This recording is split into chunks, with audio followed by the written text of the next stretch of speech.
꿈이 큰 만큼 고민도 크다는 너를 위해 너와 닮은 고민을 먼저 이겨낸 선배들이 출동했다.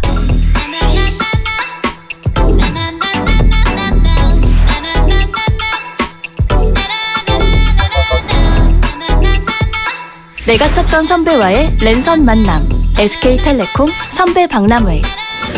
세상 누구보다 든든한 선배들과 언택트로 주고받는 찐한 공감, 찡한 위로. 지쳤던 우리의 마음을 토닥여줄 선배들을 만나러 지금 바로 렛츠고! 여러분 안녕하세요.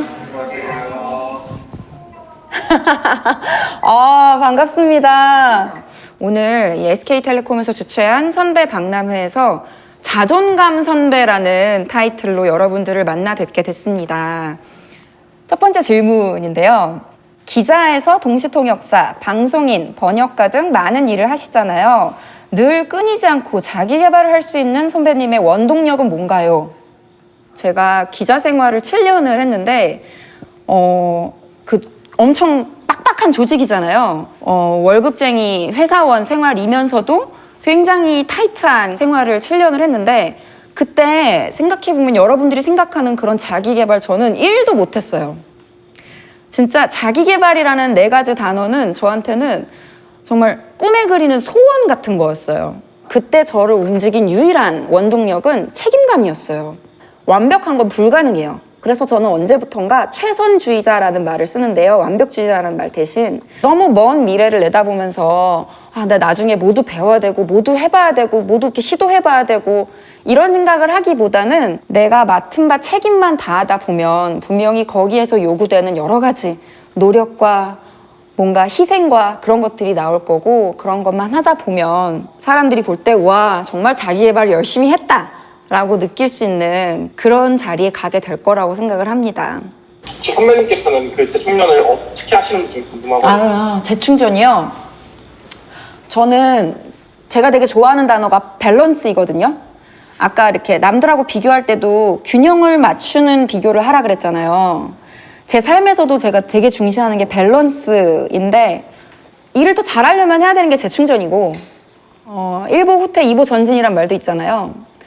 우리 90살 넘어서 100살까지 일할 사람들인데 이제 100세 시대인데 멀리 내다봐야 되니까 저는 10%의 체력 정도는 남겨두고 항상 10% 정도는 나에게 휴식을 주거나 뭐 소위 말하는 일명 뭐 힐링을 주거나 이러거든요. 쉼없이 막 무리해서 달리는 편은 아니기 때문에 그렇게 밸런스를 유지하려고 하고 있습니다. 답변 되셨나요? 참여해주신 모든 분들 유진님, 소빈님, 수연님, 나영님, 우승님, 혁진님, 용기님 여기 계신 모든 분들 너무 감사합니다. 감사합니다. 편안한 밤 되세요. 감사합니다. 안녕하세요. 죽고 싶지만 떡볶이는 먹고 싶어 라는 정신과 상담기 에세이를 쓴 백세일 작가라고 합니다. 잘 부탁드립니다. 제가 생각하기에 인상 깊었던 질문들을 위주로 좀 준비를 했거든요. 바로 취준생 얘기가 나와요. 네, 2년차 접어드는 취준생입니다. 취준생이 힘든 건 당연한 거죠? 다들 이 정도는 버티는데 괜히 약한 소리 하면 안 되는 거겠죠? 제가 좋아하는 책 중에 빅터 프랭클의 죽음의 수용소라는 책을 좋아해요. 이런 문장을 쓰셨더라고요. 워딩이 조금 다를 수는 있는데 이렇게 얘기하셨어요. 인간의 고통은 기체랑 비슷해서 지금 다들 방에 계신 것 같은데 그 방의 크기는 다 다를 거잖아요. 그래서 아무리 넓든 아무리 작은 곳이든 고통이라는 기체가 그 안을 들어오면 공간을 가득 채운다고 하더라고요. 그러니까 말 그대로 고통은 상대적이라는 거죠. 힘들어도 괜찮아. 넌 지금 힘든 상태고 나 자신을 좀 보듬어줘야 돼. 그런 게 되게 위험하다고 생각해요. 사회적 시선, 타인의 잣대 그런 걸로 우리는 우리 감정을 많이 억압한다고 생각하거든요. 자신의 마음 상태를 좀 온전히 받아들였으면 좋겠어요. 자꾸 막다 보면 나중엔 내가 어떤 감정을 느끼고 있는지도 표현하기가 어려워지더라고요. 안녕하세요. 네, 안녕하세요. 저는 누군가한테 말을 하면 그 파장이 너무 커서 제가 말을 못하고 마음속으로 제대로 정리도 못하겠다라는 상황에 지금 제가 처해 있는데 혼자서 생각하기에는 도저히 치유할 수 없을 것 같다라는 상황인데 이런 상황에서 저는 어떻게 해야 될까요? 마음속에 있는 뭐 상자 같은 거에 상처를 넣어두면 그리고 꺼내지 않는다면 그건 계속 곪겠죠. 흔한 표현일 수 있겠지만 그대로 있지 않는단 말이에요. 계속 곪고 내 몸 안에서 뻗어나가면서 좀 내가 되고 싶지 않은 나와는 다른 방향으로 갈 수 있을 것 같아요. 다리가 부러졌을 때 깁스를 하는 것처럼 깁스를 하고 6개월의 시간이 필요하다라고 했을 때 우린 기다려야 되잖아요.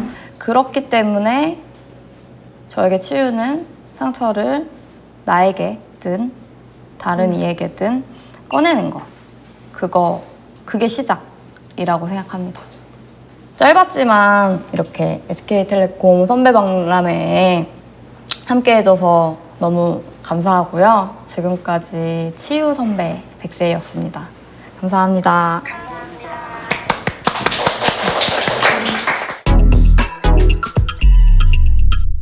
안녕하세요. 저는 게임 개발자이자 로스쿨생 모바일 인디게임 개발사 반지하 게임즈의 대표 이효원입니다. 이렇게 선배 박람회라는 기회로 여러분들을 이렇게 만날 수 있어서 너무 기쁘고요. 오늘 저는 뚝심 선배라는 이름으로 여러분과 함께 이야기를 나눠보려고 합니다. 질문 있으신가요? 네. 전우정 후배님 먼저 듣고 있겠습니다. 요즘 스타트업으로 창업하시는 분들이 되게 많은데 보통 여러 번의 실패를 겪은 다음에 성공을 하는 걸로 알고 있거든요. 근데 이효원 선배님은 그냥 첫 번째 도전만에 성공을 하신 건지 궁금해요. 저는 사실 스타트업을 하고 있긴 하지만 원래 스타트업 창업 자체에 대해서 막 관심이 있거나 그런 건 전혀 아니었어요. 정말 이 게임이 좋아서 게임만 하다가 이게 잘 돼서 회사가 되어서 정말 다행이라 생각하고 운이 좋았다고 생각을 합니다. 남들이 하라는 대로 해서 사는 게 아니고 진정 제가 원하는 것, 저만 원하는 것을 찾아서 답을 찾는 거라는 생각도 조금 하게 되었습니다. 다음 질문 있으신가요? 선배님께서 그 아이디어를 찾는 과정 속에서 재밌었던 일화가 있는지 궁금합니다. 이런 질문을 받을 때마다 항상 생각하는 게 있는데 저희 게임 중에 허언증 소개팅이라는 게임이 있는데 그게 아주 간단한 게임이에요. 그냥 소개팅 상대와 이제 소개팅을 한다는 내용인데 선택지로 이제 질문에 대한 대답을 선택을 합니다. 뭐 이름이 뭐예요? 뭐 이효원이에요. 나이가 몇 살이에요? 뭐 20살이에요. 이렇게 해서 이제 계속 같은 말을 해가지고 다른 대답을 하게 되면 게임 오버되는 아주 간단한 게임이에요. 그거를 하면서 처음에 그게 아이디어만 컨셉만 나오고 구체화가 안 돼가지고 어떻게 하면 이 거짓말하는 이 쫄깃함과 이 긴장감을 표현할 수 있을까 해서 머리를 자르러 미용실에 들어갔다가 미용사분들이 막 계속 물어보잖아요. 이거다 하면서 거기서 다 거짓말한 거예요. 제가 막 서울대 다닌다 그러고 뭐 20살이라고 그러고 막 이름도 거짓말하고 다 거짓말하다가 근데 막 그분들이 막 대단하시네요 막 이러다가 이제 그게 걸렸는데 어쩌다 걸렸냐면 마지막에 그 완전히 다 끝나고 이제 계산하고 막 회원 카드를 만드는데 거기에 제가 생년월일을 틀린 거예요. 20살이라 그랬는데 근데 어떤 바보가 생년월일을 틀려요 자기를. 그래서 그때 되게 이상하게 보시더라고요. 근데 그 막 도망치듯이 빠져나왔는데 그때 이런 경험을 갖고서 그런 식으로 일상에서 재밌다고 느꼈던 거나 이게 좀 게임이 되겠다 뭐 이게 뭔가 밸런스 맞춰진 재밌는 게임일 것 같은데 라는 느낌이 들면은 좀 게임으로 생각을 해보는 것 같습니다. 인디게임이라는 거는 좀 독창적이고 아무래도 좀 새롭고 참신한 아이디어로 무장을 해야 되다 보니까 그런 경험들이 저한테 좀 새로운 아이디어를 만들어내는데 많은 도움을 주더라고요. 그래서 그런 아이디어는 보통 두 가지다. 첫째는 일상에서 얻거나 둘째는 다양한 다른 좋은 게임들에서 얻는다. 저는 그래서 게임 기획자를 꿈꾸는 분들에게 일단 게임을 많이 해보시라고 그리고 만들어보라고 이야기를 많이 하는 게 이런 이유도 있습니다. SK텔레콤 선배 박람회 함께 해주셔서 너무 감사합니다. 지금까지 뚝심 선배 이효원이었습니다. 감사합니다.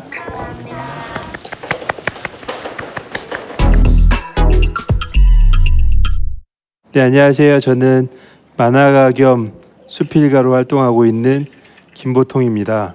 선배님에게 행복이란 어떤 걸까요? 라는 질문이 왔어요. 제가 생각하는 행복이라는 거는 제 인생의 주도권을 제가 가지고 있는 거라고 생각을 합니다. 저는 게임을 좋아하는데요. 내가 어떤 게임을 사서 게임을 하는데 남들이 만들어 놓은 공략글이라는 거를 보고 게임을 하다 보면 이게 마치 숙제를 하는 것처럼 느껴질 때가 있거든요.